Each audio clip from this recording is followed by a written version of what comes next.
Bible, Bible పరిశుద్ధ వాక్యాలు. Bible పరిశుద్ధ వాక్యం విందాం. ఈ బైబిల్‌లో ఎంత అపరిశుద్ధ వాక్యాలున్నాయో చూడండి. పాస్టర్లు 4 మంచి మాటలు చెప్పి, నీ వలె నీ పొరుగువాడిని ప్రేమించు, మీకోసం యేసు రక్తం గార్చాడు అని చెప్పి మతము మారుస్తున్నారు. హిందువులను మతం మారుస్తున్నారు. ఈ బైబిల్‌లో ఎంత అపరిశుద్ధ వాక్యాలు ఉన్నాయో చూడండి. ఈ పాస్టర్‌లని అడగండి. చదువు వచ్చిన వాళ్ళు ఇవి అధ్యాయాలు రాసుకొని వాళ్ళు మతం మార్చడానికి వచ్చినప్పుడు పాస్టర్లు అడగండి. అధ్యాయాలు, వచనాలు, నంబర్లు రాసుకోండి, చెప్తాను. ఆదికాండం 20:12. ఆదికాండం 20వ అధ్యాయం 12వ వచనం. అంతేకాక ఆమె నా చెల్లి అనుమాట నిజమే. ఆమె నా తండ్రి కుమార్తె కాని నా తల్లి కుమార్తె కాదు. ఆమె నాకు భార్య అయి ఉన్నది. అబ్రహాం, సారా. అబ్రహాము ఒక సొంత చెల్లెల్ని పెళ్లి చేసుకున్నాడు. అబ్రహాం భార్య సొంత చెల్లెలు. ఆమె తండ్రి, అబ్రహాం తండ్రి, సారా తండ్రి ఒకరేనట, కానీ తల్లులు వేరట.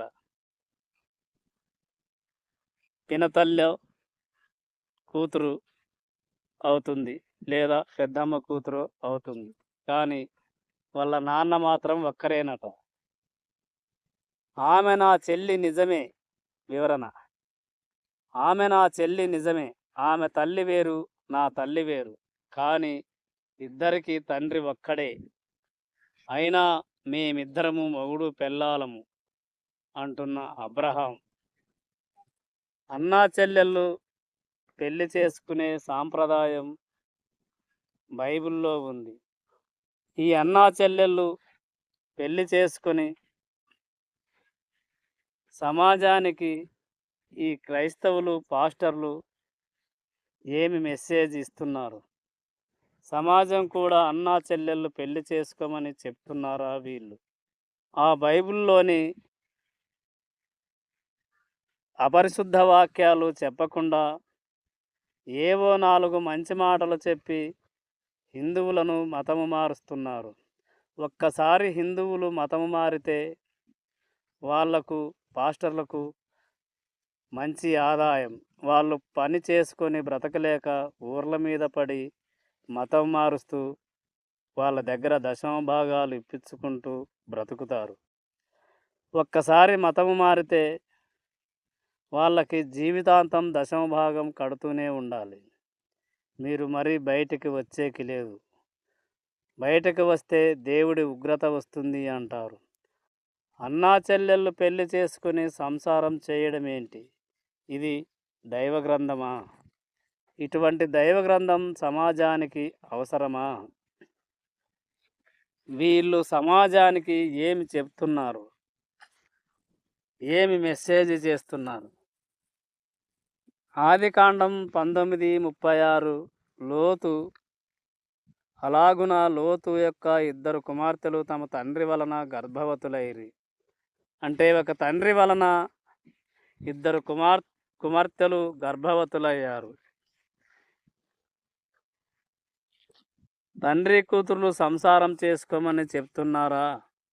అన్నా చెల్లెళ్ళు సంసారం చేసుకోమని, అన్నా చెల్లెళ్ళు పెళ్ళిళ్ళు చేసుకోమని చెప్తున్నారా ఈ పాస్టర్లు? బైబిల్ ఒక బూతు పుస్తకం. అటువంటి బూతు పుస్తకాన్ని పట్టుకొని వచ్చి హిందువుల ఇళ్లకు పంచుతున్నారు. హిందువులకు దాంట్లో ఉన్న అపరిశుద్ధ వాక్యాలు ఎవ్వరూ చెప్పరు.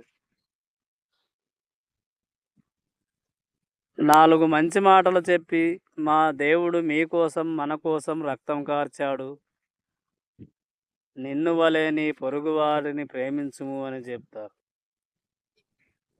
నిన్ను వలె నీ పొరుగువాడిని ప్రేమించు అన్నది ఏమి పెద్ద మాట, అంత ముఖ్యమైనది కూడా కాదు. మన భగవద్గీతలో నిన్ను వలె నీ పొరుగువాడిని ప్రేమించు అన్నది కాదు, సర్వ ప్రాణకోటి పట్ల సమానముగా ప్రేమించుము, అన్నింటినీ ప్రేమించుము అని ఉంది భగవద్గీతలో. ఈ బైబిల్లో ఒక్కటి మాత్రం నిన్ను వలె నీ పొరుగు వారిని ప్రేమించుము అని ఉన్నది. సర్వజీవుల్ని ప్రేమించమన్నది గొప్పదా? నీ పొరుగింటి వారిని ఒక్కటి ప్రేమించమన్నది గొప్పదా? సర్వప్రాణి పట్ల, సర్వకోటి జీవరాశులని అన్నీ సమానంగా ప్రేమించమని భగవద్గీతలో ఉంది. ఈ బైబిల్ పుస్తకంలో అంతా భూతు పుస్తకం, అంతా సెక్స్ వచనాలే ఉంటాయి. అవి మీకు చెప్పరు.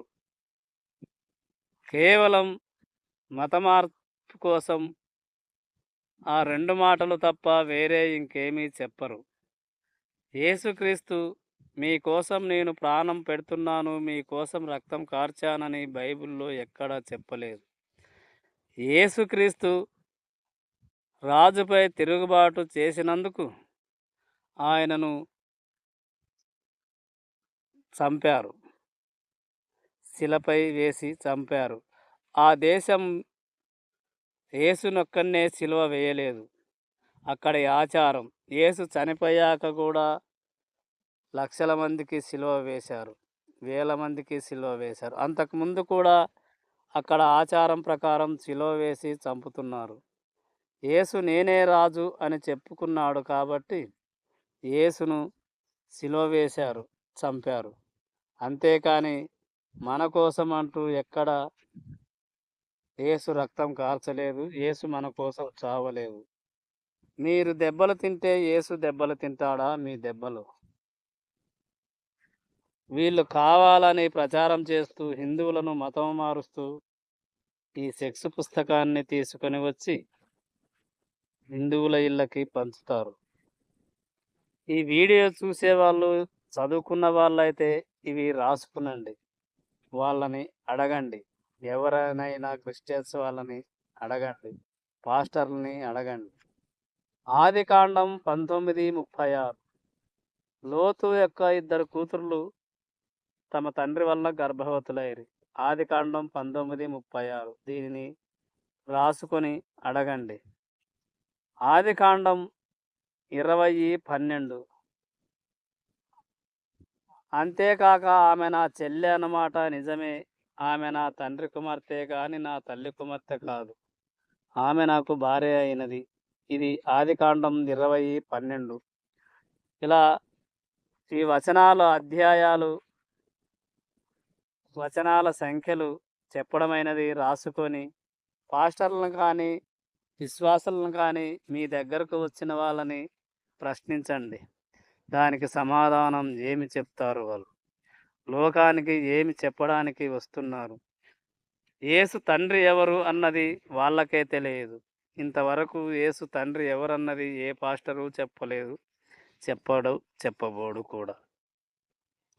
ఏ విశ్వాసికి తెలియదు. విశ్వాసులు అంటావా? వాళ్ళకేమీ తెలియదు. పాస్టర్లు చెప్పినట్లు వాళ్ళు వింటారు. ఆ చర్చిలో చెప్పినది వీళ్ళు విని గుడ్డిగా నమ్మేస్తారు. వాళ్ళు పాస్టర్లు బ్రతకలేక దశమ భాగాల కోసం, కానుకల కోసం వాళ్ళు ఏదో చెప్పినది విశ్వాసులు విని దానినే ఆచరిస్తారు. విశ్వాసులారా, పాస్టర్ని అడగండి, యేసు తండ్రి ఎవరు, ఆ తండ్రి పేరు ఏంటి అని అడగండి. యేసు తండ్రి మేరీ మగుడు ఒక్కరేనా? ఇది కూడా అడగండి. మేరీ పెళ్ళికి ముందు గర్భవతి అయ్యిందా, పెళ్ళి తర్వాత గర్భవతి అయ్యిందా అని మీ పాస్టర్ను అడగండి. దానికి ఏమి సమాధానం చెప్తాడు? పెళ్ళి కాకముందు గర్భవతి అయి యేసును కన్నది. ఎవరైనా పెళ్ళి కాకముందు గర్భవతి అయితే ఆమెను వ్యభిచారిణి అంటారు. అలా పుట్టినవాడు వ్యభిచార పుత్రుడు అవుతాడు. అటువంటి వాడు దేవుడెలా అవుతాడు?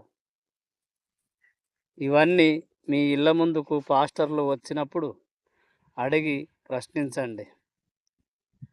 వాళ్ళు మతం మారుస్తూ దశమ భాగాల కోసం ఊర్లూర్లు తిరుగుతూ సందులు సందులు తిరుగుతూ మతం మార్చి వాళ్ళు బ్రతుకు తెరువు కోసం దశమ భాగాల కోసం మతం మారుస్తారు.